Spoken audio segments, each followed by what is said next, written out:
Okay, welcome back, ladies and gentlemen. I'm your host, Kev Baker.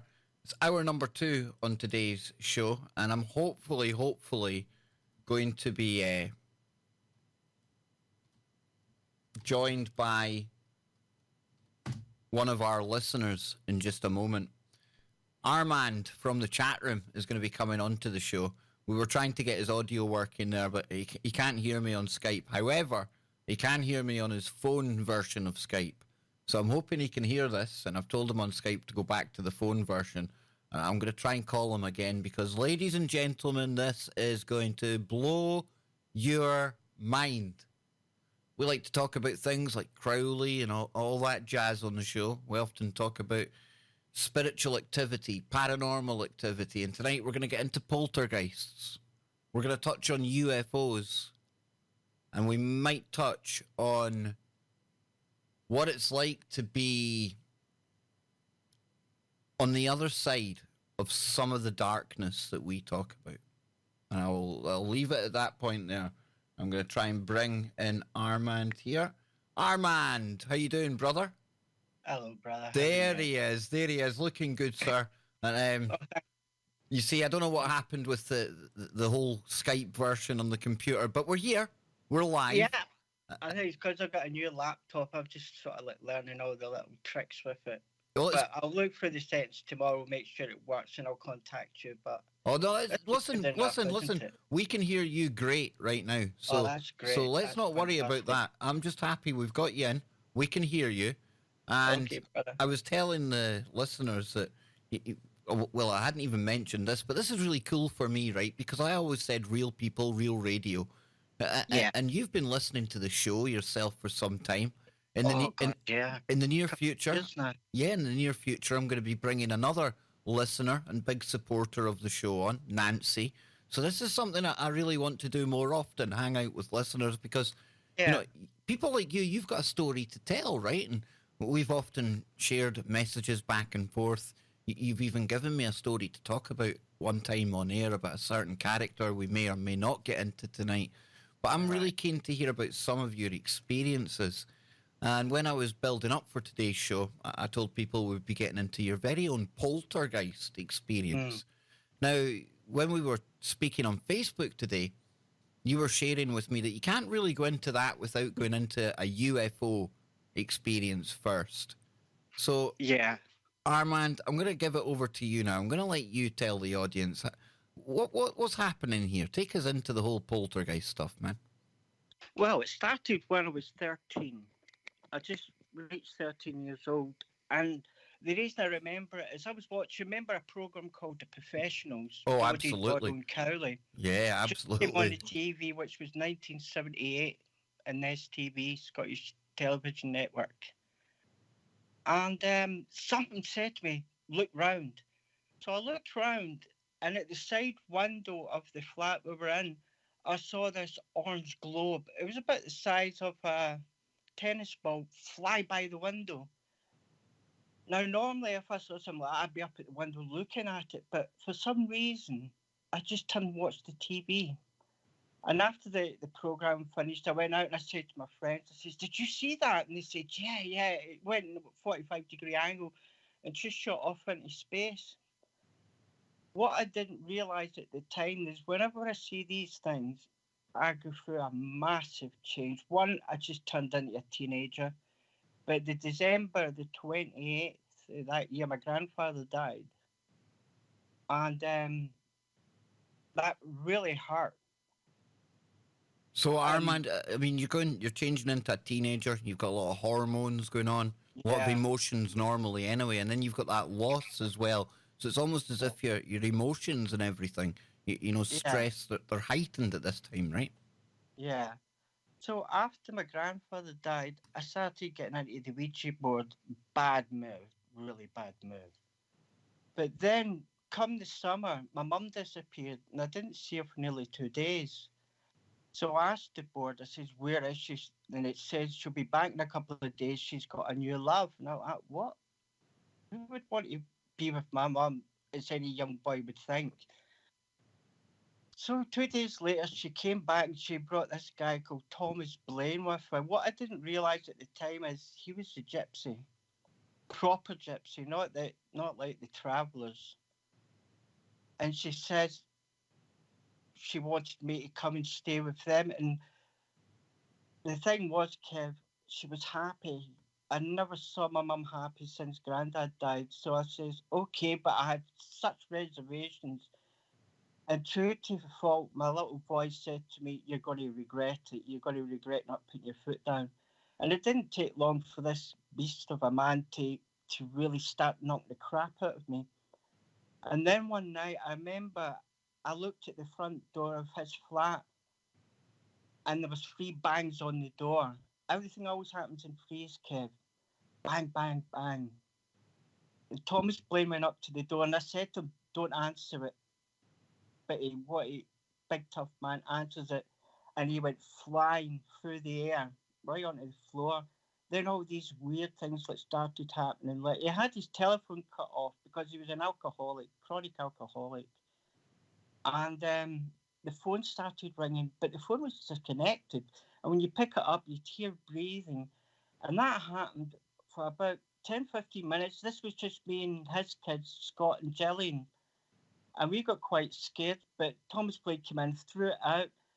So in the ended up, I got another beating from that. I thought, that's it, I'm out of here. I was just getting ready to turn 14, and I ran away. And then a couple of weeks later, I found out that he'd been put in jail. So I went back home, but by this time, he lost his flat. And I went back home to my mum. And I said to Mum, I told her what happened to me, why I ran away, but she didn't believe me, which was really... And then all of a sudden, it started. And I remember I was laying in bed, and I heard this, it was like a marching band in the roof above us. We were in the top flat. It's like a marching band going up and down. And then I sat up the side of the bed, and I saw this shadow person just walk right across the wall. And I just screamed for my mum. I was like really shit scared. My mum came in, she says, what is it? I says, what's that? I just saw somebody. So we ran out of the flat. We were so scared because the windows and everything were rattling. There was stuff moving about the floor. And I remember we went up to our local church because we were Catholic, banged on the door, and this priest came to the door, and I said to him, we've got a poltergeist or a ghost. And he just I'll never ever forget what he says. Don't fucking waste my time, and slammed the door in our faces. Now, obviously, apologies for the colourful language. Oh, sorry. No, that's okay. That's okay, dude. Just, we'll try and keep it family friendly here. Oh, family friendly, yeah. Now, at that time, when the poltergeist stuff started occurring, were you still dabbling in the Ouija board, stuff like that, Arrmand? No, I stopped it by then. I stopped it when all the things were happening at Thomas Blaine's flat. I mean, it wasn't just the phone, but the windows would rattle, windows would open, drawers would open up. And but I never saw shadow people. It's only when we went back to our own flat that I started to see the shadow people. And this went on for about a month, but I was really suffering in the sense that I wasn't sleeping. I couldn't sleep from 1 minute past 11. Note the time is a 3 till the sun up. It was just pandemonium in the flat. You couldn't get any sleep. It ended up we were sleeping during the day. And for about the first week, we wouldn't go in the flat. We just went out. We just walked the streets. And then ended up, one of my friends said to me, what's wrong with you? You're really different. I was really snappy with all my friends. So I just thought, I'll just tell them. So I said to him, there's something going on in the flat. Things move about. And I see shadows moving along the wall, even though there's nobody actually there. The only thing I never heard, Kev, was voices. The voice was always in my head, but that was as we sort of progress, you'll understand what the voice is. And then they says that at first they didn't believe me. They thought I was telling them a load of hype. And I said, come up and see for yourself. So there was about 8 of us in my bedroom. And I remember it struck 11 o'clock. And I said to him, if you want to leave, now's the time to leave. So I was sitting there and I started counting from 10 down to 1. And then the marching started on the roof, didn't it? Oh, wow. Up and down, up and down. And one of my friends, Glenn, now Glenn's the type of guy that if you were going to get into a fight, you want him behind you, yeah? He's just big, tough boy, yeah? But as soon as that happened, he just, oh my God, he ran for the bedroom door, grabbed the handle, and the handle came off in his hand, trapped in the room. And he went for the window. He was actually going to jump out a third-story window. I says, Glenn, hold it up. I'll open the door for you. So I was able to open up the door, and he just flew out of the flat. But one thing it made me start laughing was the smell of poo. Glenn pooed himself. And I looked at one of my friends, and she was laughing. And that's what gave me the strength over the poltergeist. One thing negative forces can't deal with is laughter. Laughter destroys them.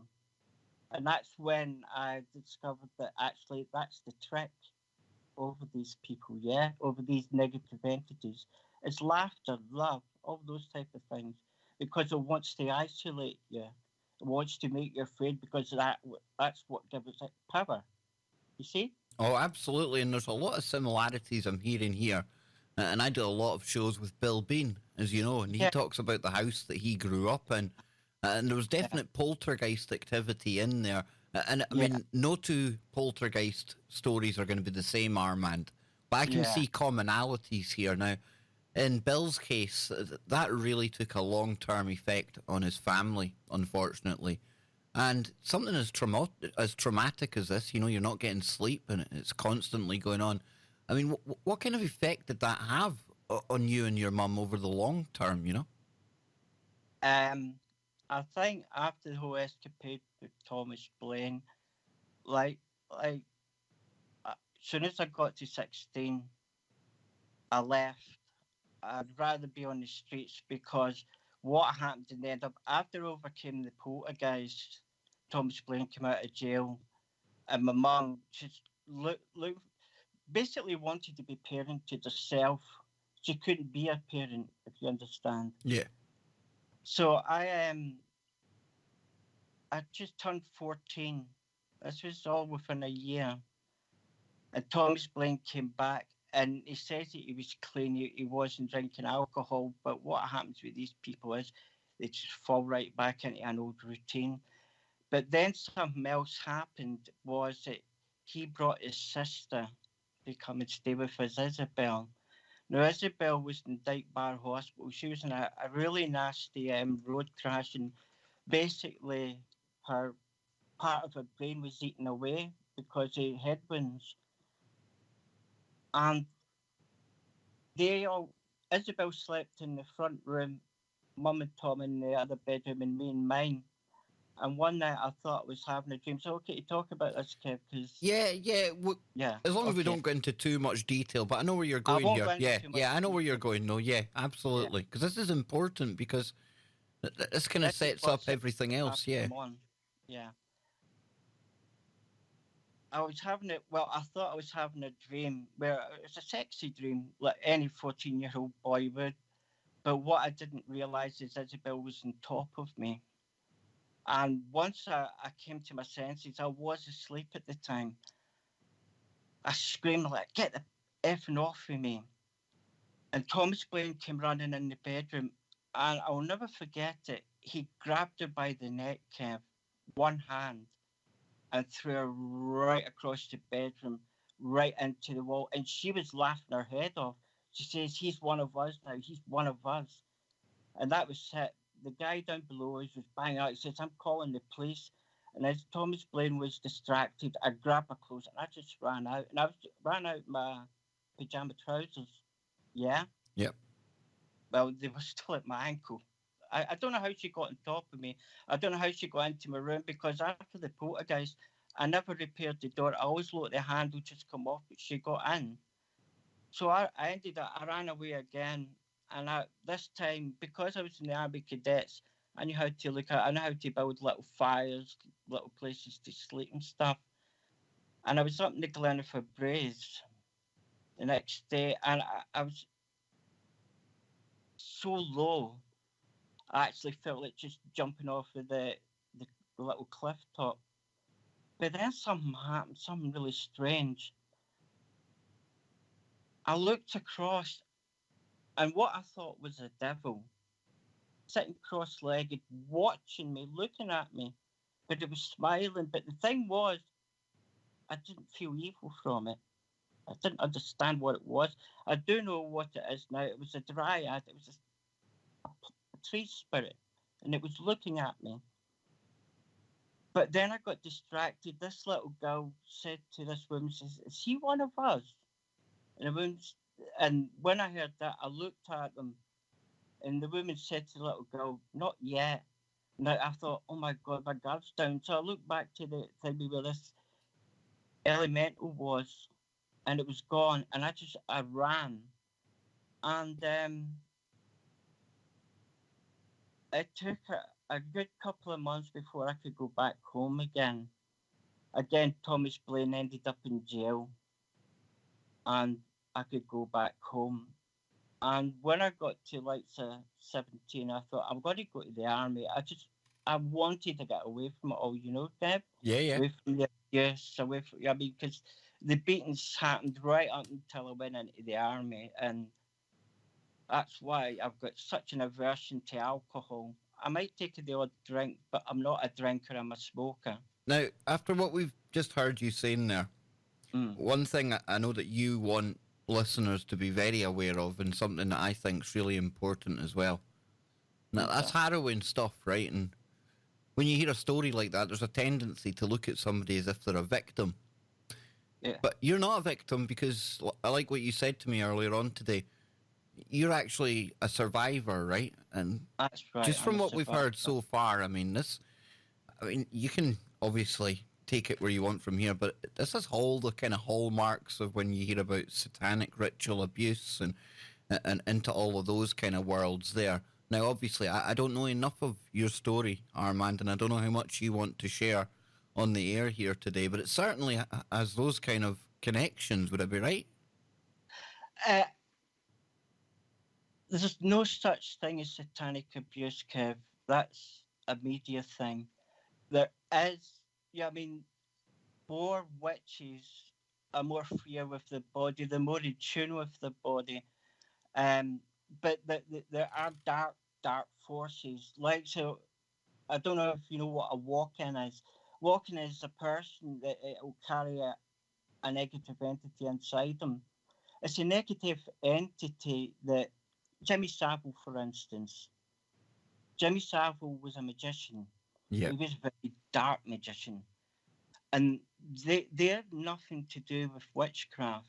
There's something completely different. Like Crowley. Crowley wasn't a Satanist. He wasn't a witch, although he got training from George Pickngill, who was a cunning man of the old religion, which gave birth to like the Gardnerian and the Alexandrian paths. But now, when you say the old religion, I mean, what do you mean by that, Armand? Pre-Saxon, Pictish, Celt. That's the old religion. Norse mythology is an old religion.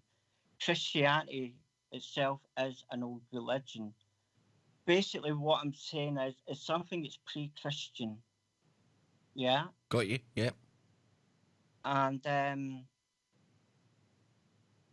I've lost my track there. Sorry.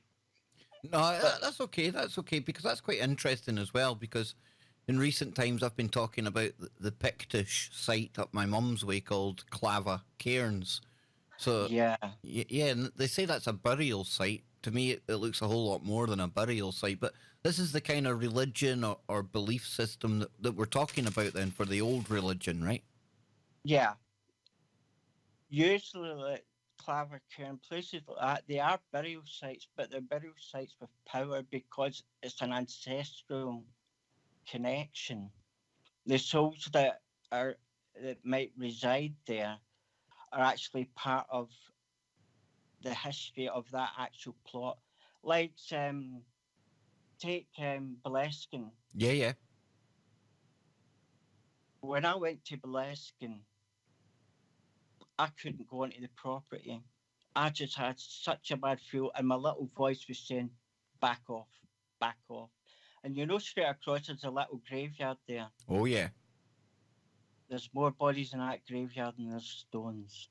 Yeah, that's a conversation that we had at one point when I was up there. And I've got family, going back generations in that very graveyard. And foyers up there beside Boleskine. That's where basically my family, my bloodline comes from. So all around that area, I'm kind of steeped in the tradition up there. But I'm like you, Armand. And I mean, I wish I'd listened to my little voice the first time that I'd gone to Boleskine, because I can never prove that going to Boleskine kicked off a series of events that ended up with everything going wrong in my life that could go wrong. However, I can't ignore it either, No, I understand. The thing with I saw in Boleskine is I just saw it was so dark. Even on a bright sunny day, the place looked dark and foreboding. But when I went into a little graveyard, that's when I had the sense that there's more bodies here than there is gravestones.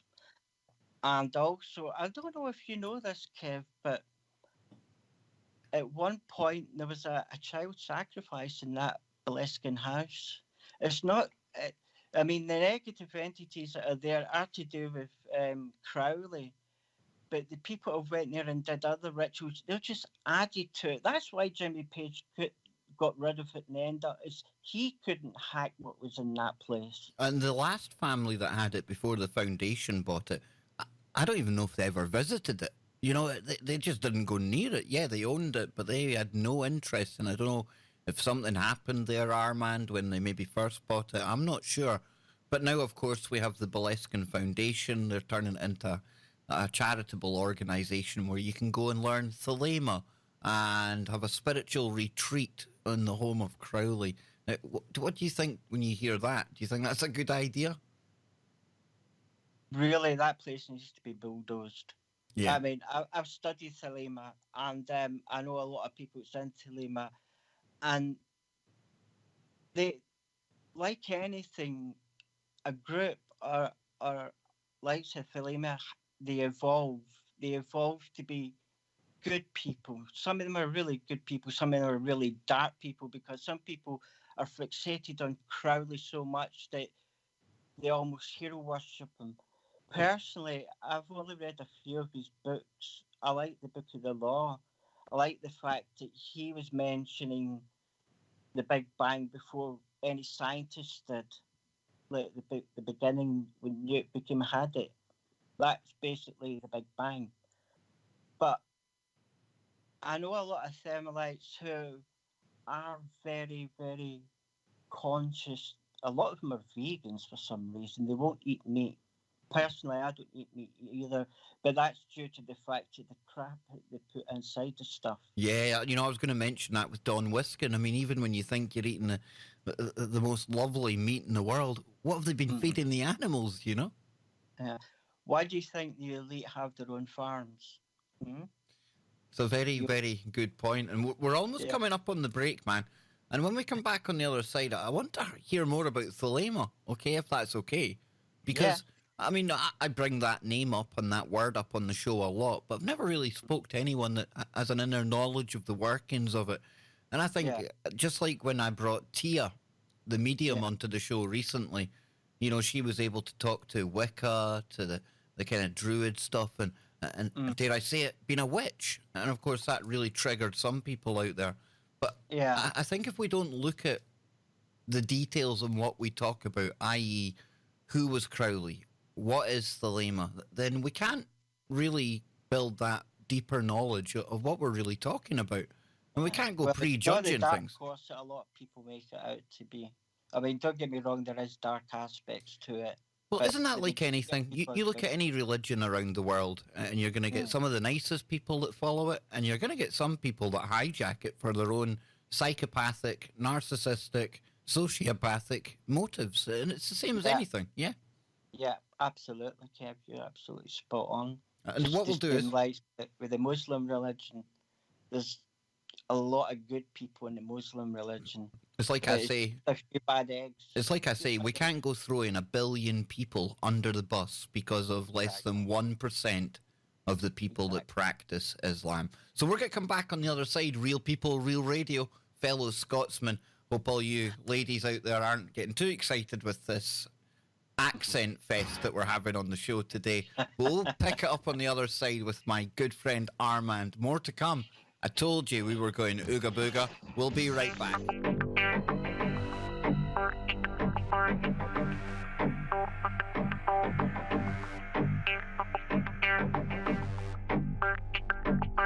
Final segment of today's Kev Baker show with one of our very own KBSers out there. I know it's a really poor tag to give you people to listen to the show, but I'm open to suggestion. Baker Knots, I quite like that. Baker Knots, that's quite a good one. But no, we've got Arrmand from the chat room at tfrlive.com/chat. He is here with me today. And before we launch back into it, let me just remind people that during the daytime now in the UK, I do a little impromptu coffee break live stream. It's the KBS coffee break.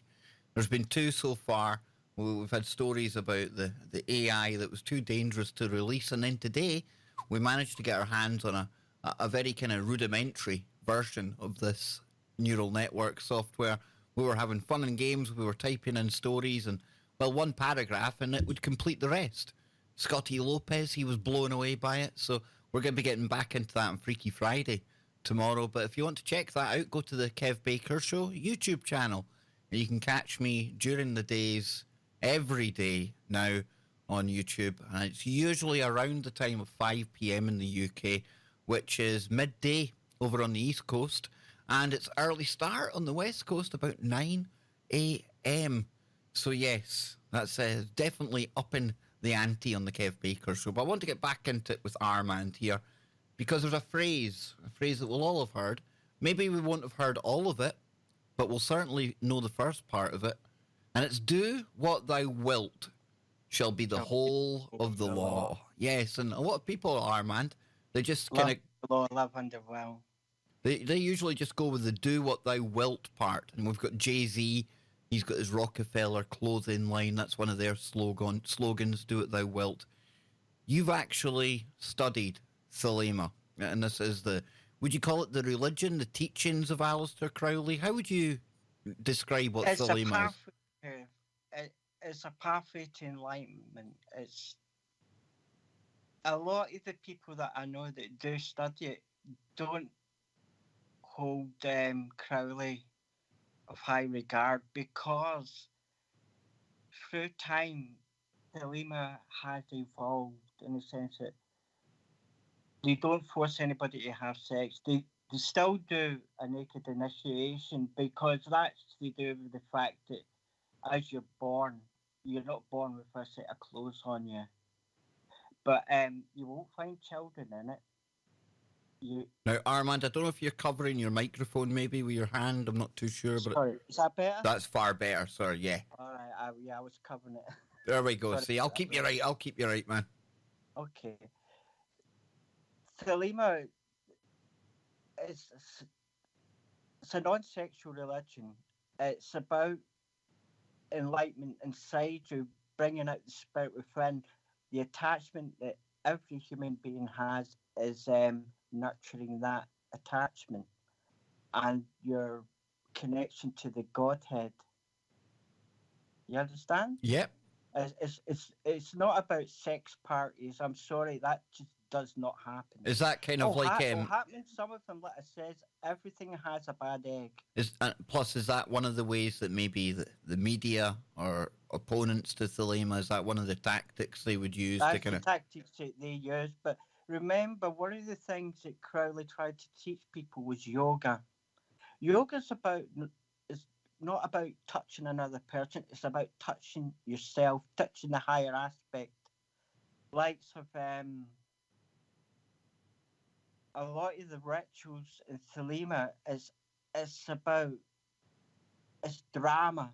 Magic is drama. Yeah? Yeah. And attaining almost godhood in yourself, recognizing that there's something very powerful within yourself. You don't get that through veneration of another person. You venerate yourself. As in do what thou wilt. Exactly. Do what thou wilt shall be the whole of the law. Love is the law. Love under will. It's okay to be unconditional loving, but you're not going to unconditionally love a guy who's going to try and rape you, are you? No. You use discernment.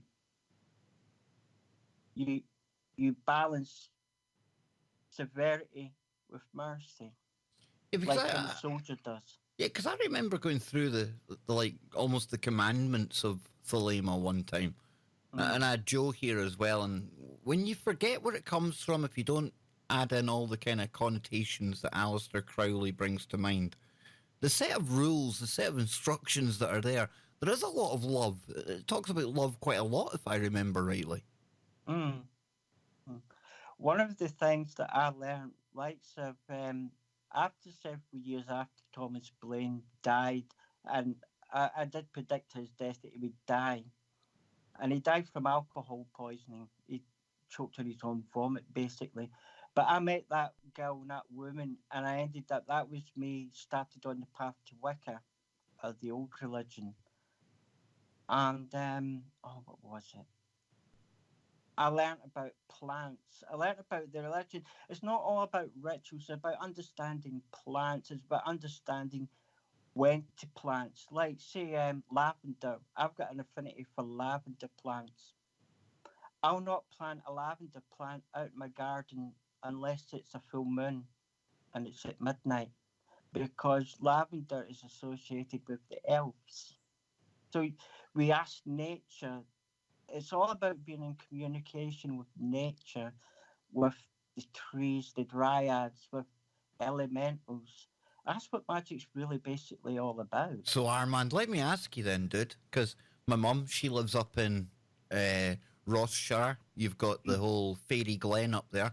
You've heard me talking about fairies and how I get a really weird vibe from forests, from trees. You've been in the army. We've both camped out overnight in forests and things. There's something real to that then, right? There is something kind of energetic, paranormal to a forest, would you say?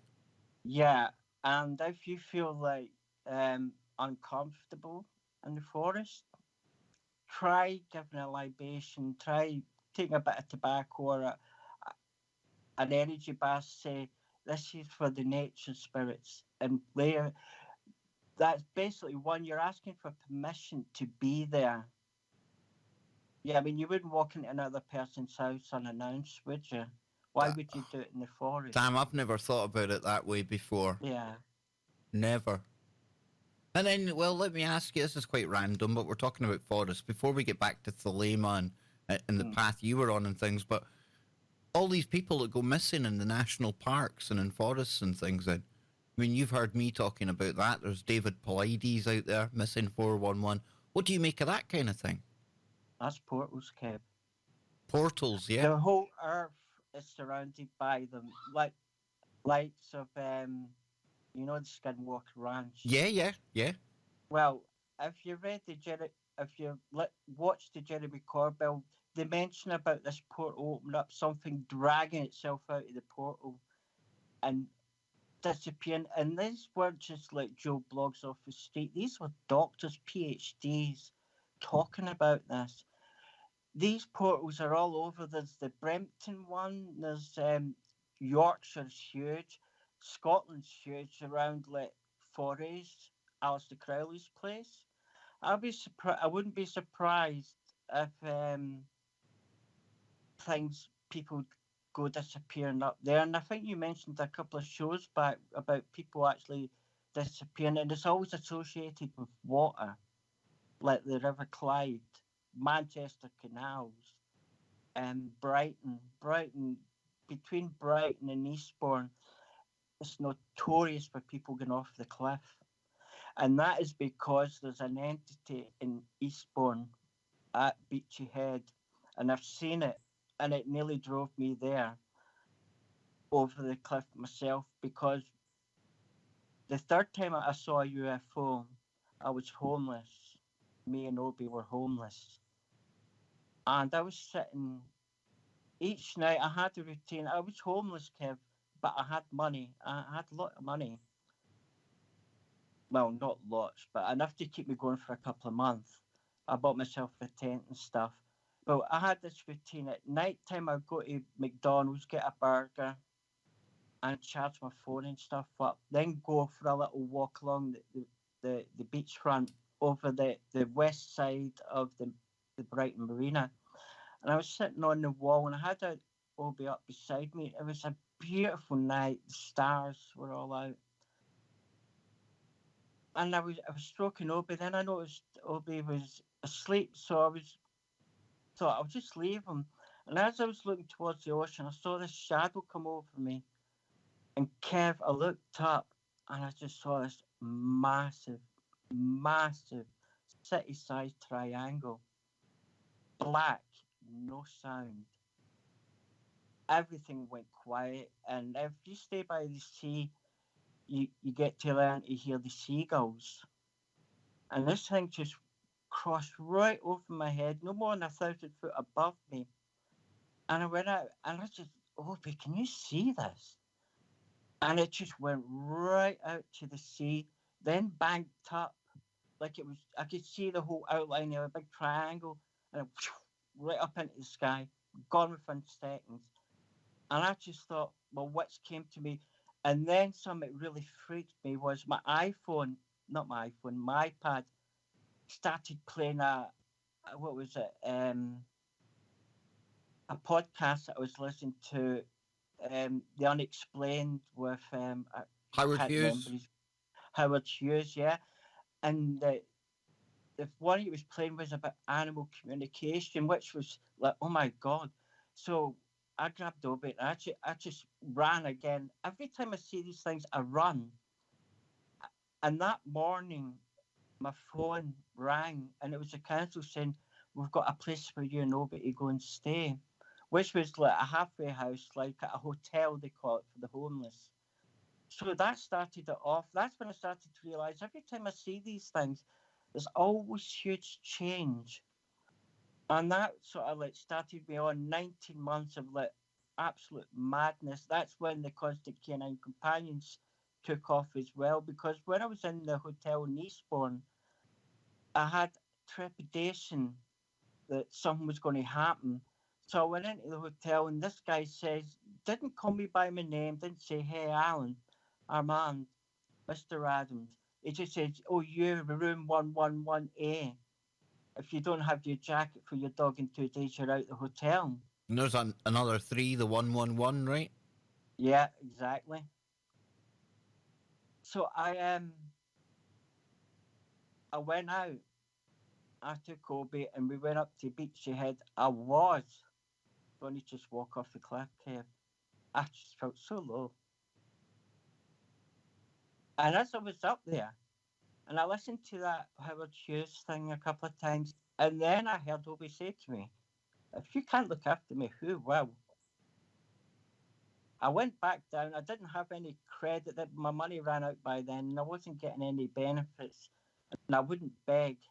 I went to the council to get food stamps and stuff, and I went on my phone, and I went to the Tibetan Terriers and said to them what was happening. And all of a sudden, I was just so uplifted. They paid for everything. They paid for his jacket. They paid for food. Paid for his insurance. And that's what started the Constant Canine Companions. And, right, there's something weird going on outside my flat, Kev. Well, that doesn't surprise me with KBS. Yeah. Anyway, that started that off, and ended up, I was on TV with Phoebe. We went in with Anne Robinson, that Britain's Pet Secrets. Oh, yeah. Yeah. And I think it was due to that it forced the council and these halfway house people, because I told them exactly what it was like to stay in these places. Like, so in the hotel we were in there, I moved from Eastbourne back to Brighton, and I was in.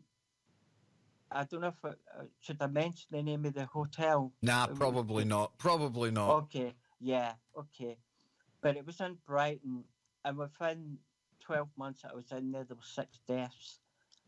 And not once was it mentioned in the newspaper. Well, I know where you're coming from. I mentioned it. Yeah, because, you know, I'm like you. I've spent time on the streets as well. Yeah. You know, after getting out the army and before I met Anne and settled down. But there was a period, you know, I was in the Salvation Army, one of their hostels, as they call it. And folks, it sounds lovely. Salvation Army, putting a roof over your head. You had to put your shoes under the corners of the bed every night in case people stole them. I mean, people would literally steal the clothes off your back in there. It's not nice. And for anyone who has experienced that, you know, I think not only have we got that army thing in common, Armand, but we've got that in common as well. And that's probably why, you know, our paths have crossed. We tend to get on. You've been listening for a few years now. You don't agree with everything I say. I probably wouldn't agree with everything you say, but I think we've got that quantum entanglement, you know, from the paths we've walked. All old souls, we all are. But one of the things that I learned from being in there is how much corruption there is at the highest levels of councils, government. And a lot of these people, I know for a fact, my ex, as you know, was the granddaughter of George Pickingill. She worked at the Tavistock, but she also went to a magical group in London, which Prince Charles was a member of. Yeah, I can't say which group it is. That's okay. And for people out there, I mean, they might not have heard this name, George Pickingill, before. I hadn't heard of it. Remember when you first told me about it one time? It was a Freaky Friday or a stream or something. That's right. Yeah, tell people about this character, because we've all heard of Crowley and names like that, but this is a really important character. Well, George Pickingill is what Crowley wanted to be. George Pickingill was a cunning man. He was the old religion. He stayed in Canewdon in Essex. He had quite a lot of children. A lot of women would go to him to get pregnant because he had power. Crowley sought him out a couple of times, and he learnt particular,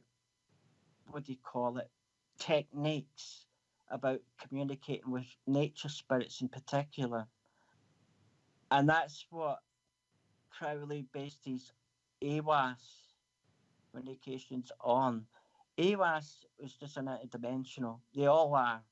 Even demons, they're all interdimensional. They all come into a reality. They live on emotion. They live on fear, particularly fear, as angels live on love. But George Pickingill was an interesting character, and all his, particularly daughters or granddaughters, have a very powerful attraction to psychology, counselling, and knowing everybody's dirty secrets. Jacqueline was the counsellor to the counsellors in the Tavistock. She counselled the counsellors. So she learnt a lot of things, and let us say she came across the files in Savile years before that man died. So the establishment knew about him, knew about all the videos that they've got as well, but Jacqueline never saw any of that stuff, but she saw the files on him.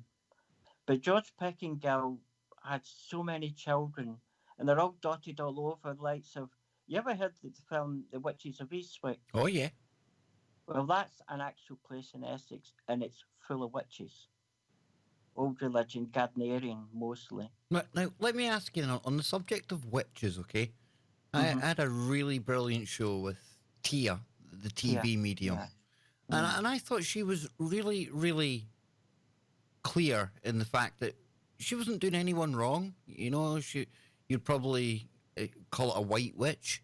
She talked about her belief in a god as well. Yet so many people have been really, really derogatory to Tia and about that show in general. It's triggered a lot of people. I mean, what would you say to that, Armand? Right. For one, there's no such thing as a white witch. No such thing as a black witch. There's only intent.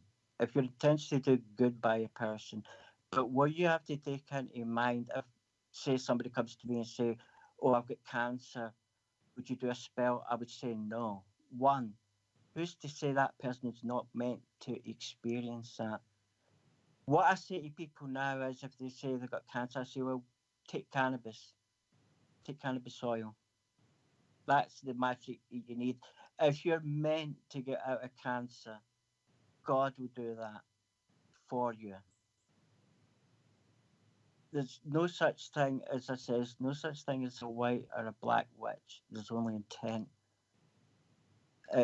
Let it be me. What do I class myself as?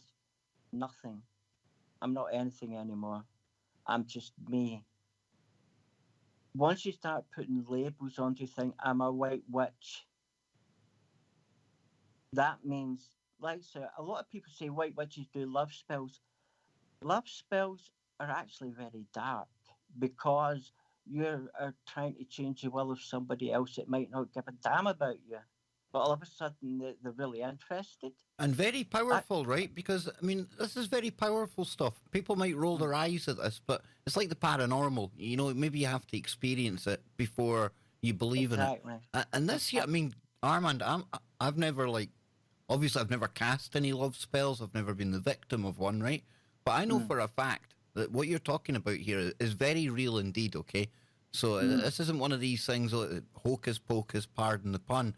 But so you're, and I like how you explained that there. I mean, you're taking somebody who might not have any interest in you whatsoever, and you're really kind of forfeiting their free will and putting them in some kind of, like, for lack of a better term, a trance. Yeah, basically, that's why the likes of most magicians, most witches won't go to a hypnotherapist because they are tapping into your subconscious. Your subconscious should come to you in dreams. It should come to you in the little voice I talk about. That little voice, if you tune it straight, if you look after it, if you work on yourself, that voice will get stronger and stronger and stronger. I ignored that voice for so long. I really, really did. And it's only very recently, last few years, that I've really come to learn to try and separate that from the noise that's in our heads, Armand. I really have. Yeah. Also, go back to Crowley for a second. Yeah, wherever you want, Do you know Crowley? If Crowley was living today, do you think he would be still classed as a B666? No. Compared to things that go on these days, he was a saint. Yeah, he'd probably just be a bit of a character. I'm saying a saint in the sense that a lot of things he did was disgusting. Yeah, like, so ended up with syphilis and giving it to other people and stuff. But the mentality at the time he was about, where he was doing these things, remember, a woman would be classed as low standing if she even showed her ankles. Well, let me ask you then, if Crowley was here today, would he be happy with the world that's come about? Oh, I think he'd be in his element. Yeah, I do too. He would definitely be in his element. I mean, he was, for all intents and purposes, he was a nymph. He was a magician. He was a drug user, a very heavy drug user. I remember Jacqueline said to me, Josh Pettingill said to Crowley, "You will die penniless," and that's exactly what happened. And these stories about Crowley being his ashes buried in Boleskine Falls. I've never, I mean, even growing up when I was in Fort Augustus, I never heard anything like that. Yeah. His ashes are not in Boleskine. They're in Hastings. Yeah, where his grave is. That's the thing. I mean, what happened to a lot of these people, like so the R. Kelly and all that, they try to create a mythos of Crowley. But take Crowley out of the equation, just look at the work. And the work is very, very potent. It's very powerful. I found that actually studying Thelema, helped me in my nursing career in psychiatry. I went into the army. I wasn't in the army for very long, Kev. Then, because the thing is, I realised when they were trying to make me a killer, I thought, I don't want to hurt people. I want to understand why people hurt people. Yeah? Yeah, yeah. And that was reading Crowley that it taught me that. So after I left the army, I went straight into nursing, did my coven training, and then Gloria says, you're going to be moving soon. I didn't realise it. She says, but you'll be going to Brentwood. And I ended up in Brentwood. I ended up hand fasting, as they call it, marrying, hand fasting in the path, the old religion with Jacqueline. And that sort of like opened it all up. But as I got older, as I trained more in psychiatry, I realised that I started to get into Thelema much deeper. I started to get into the Kabbalah much deeper. And then what ended up is I ended up in the Rosicrucians. And I stayed with them practically up till quite recently. Now I'm free. I wouldn't say freelance. Like I said, I don't class myself as anything. I'm not Christian. Not after what that priest said to me. That completely destroyed my faith in the Catholic Church. But do I believe in God? Do I believe in Christ? Yes, I do. Christ, you might class him as the Son of God. I class him as a prophet. I'm more Muslim in that sense. He's a prophet. He's got a lot of good teachings. And also, I wonder, I would like, maybe you could ask Bill Bean this. When he does... But we're almost out of time. I can't believe it. Is it? Yeah, we are out of time. Oh, wow. I'll be back tomorrow, ladies and gentlemen. Wow, the other side of Thelema, Crowley. Never a dull moment on KBS. A big thank you to Arrmand, and stay tuned for Lucky and Dr. Brooks Agnew coming up after the break. Wherever you are, make it TFR and Denny touch that.